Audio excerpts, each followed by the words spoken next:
Mac Jones, I don't know what a word you could give him for what he did last night, but whatever it would be, give it to him.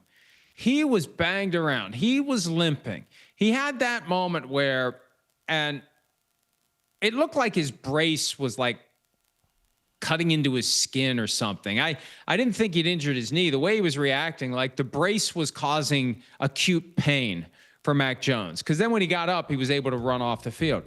He got battered. He got bruised. He was like, they kept showing the video of him. Look, he's not moving. And he's not moving. Yeah, like it looked like he was done for the night. But something happened to that brace. He's holding the brace. He had been limping before that. He had a PCL injury. He was off the injury report this week, filling in for Brock Purdy. And he had an arm injury. They were working on the arm later in the game. And then at the end of their drive in overtime, and this would have been a reason to kick the field goal and dare the 49ers to hold it together for one more drive because he was getting blown up all night. At the end of that drive in overtime, he was like ready to puke on the we really don't need to see Mac Jones retching. Like, are you trying to capture the moment when everything he ate for the past 18 hours escapes his body? Do you really want your audience to see that? You could see the mouth. He had assumed the position. I don't know if anything came out, but he had assumed the position. We all know the position. Due to one of various ailments, whether viral or external. Or something else. we all know. We all know. Or viral or Colts. Something. But I got a ton of respect for him. And after the game, let's hear from what Mac Jones had to say after the game, because I have some thoughts to share about Mac Jones on the other side. I don't really pay attention too much to it. I don't really do social media that much, but Kyle came up to me and he was pissed about it. So he's like, dude, I can't believe they moved us underdogs again or whatever more. And I'm like, I don't know what that means really, but yeah, let's go kill him, So he was pissed about it. I was like, yeah, I'm pissed too. So went out there and we started hot, but we definitely need to be more consistent throughout the game and give more points for our defense so they don't have to keep making stops. He played his ass off, man. Was unbelievable in the first half. Got banged up a little bit there in the second half and battled through it and protected the ball, going against that defense and throwing the ball that many times and not having a turnover and protecting like he did. I can't say enough good things about Mac.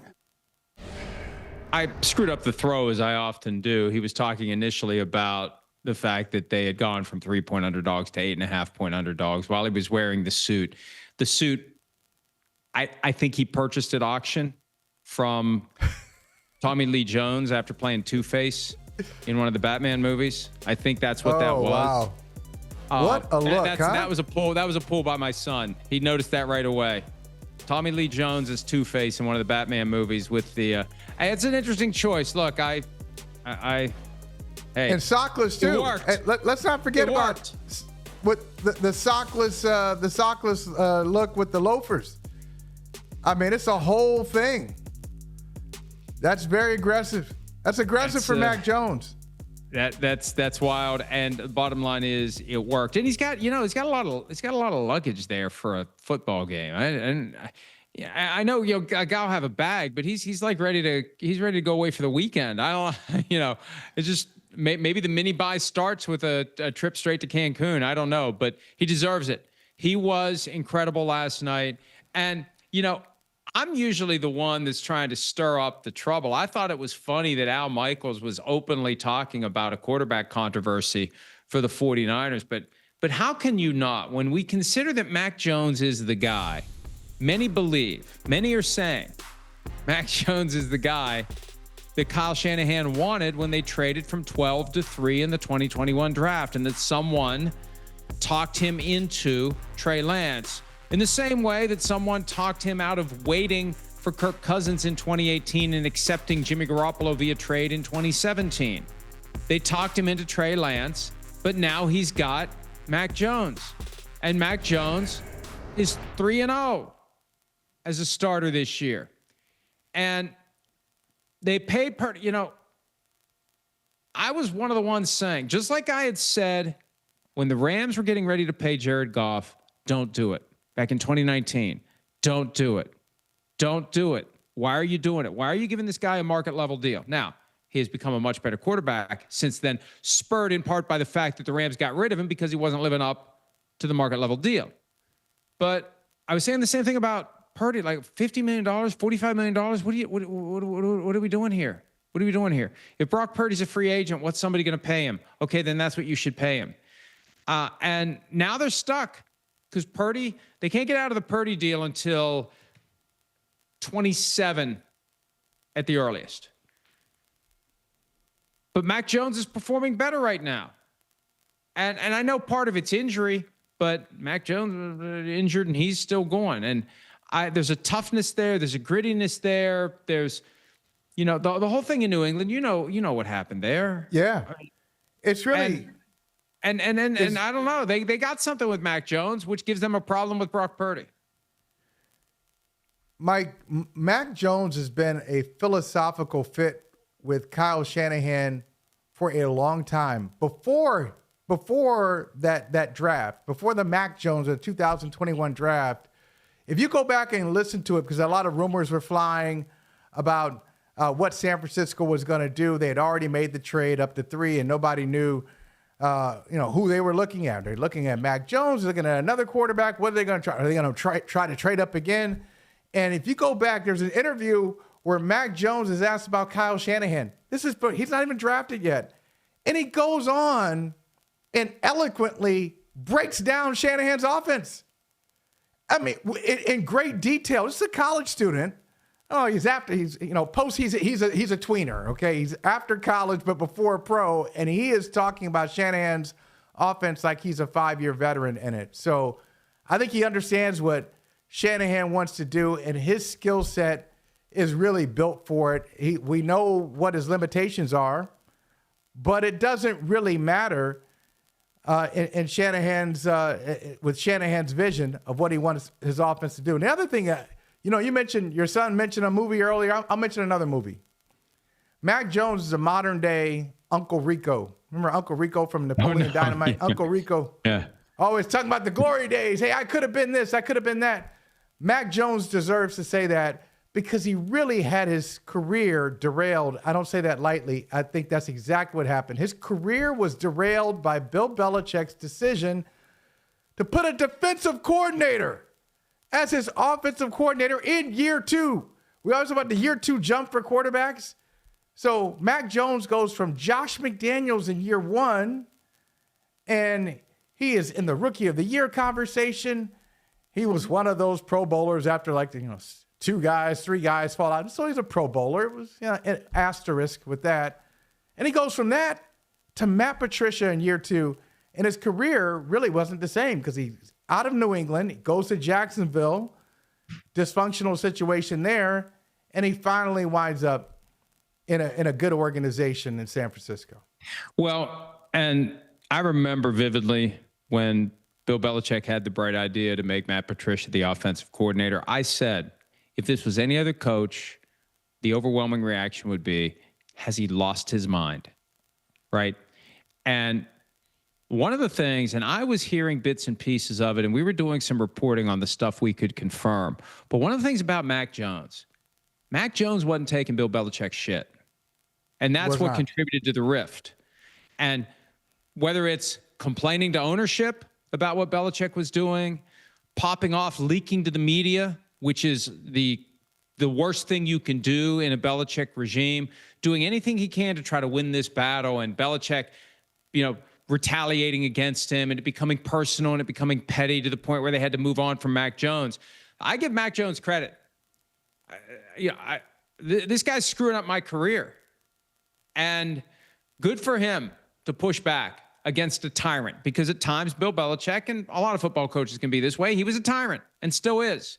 So, and it's funny because that demeanor that we saw at the press conference, it belies a fire in Mac Jones that comes out on the field and in certain circumstances behind the scenes.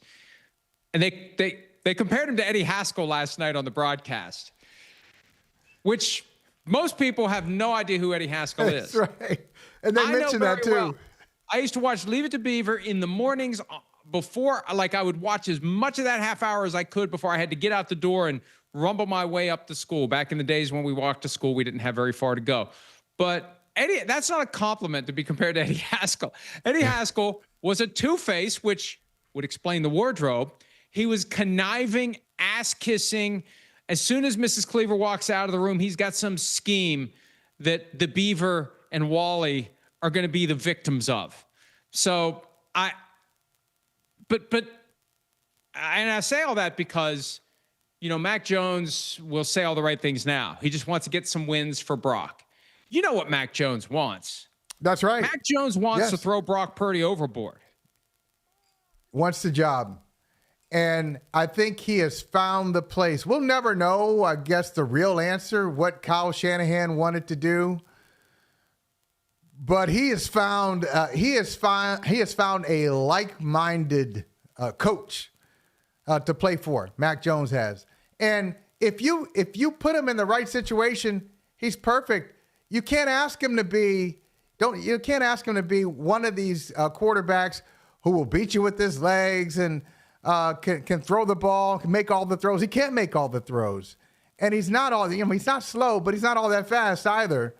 But if you put him in the right scheme, he'll do great things for you. Like if you go back, Mike, and look at his last season, I know he had an all-star team.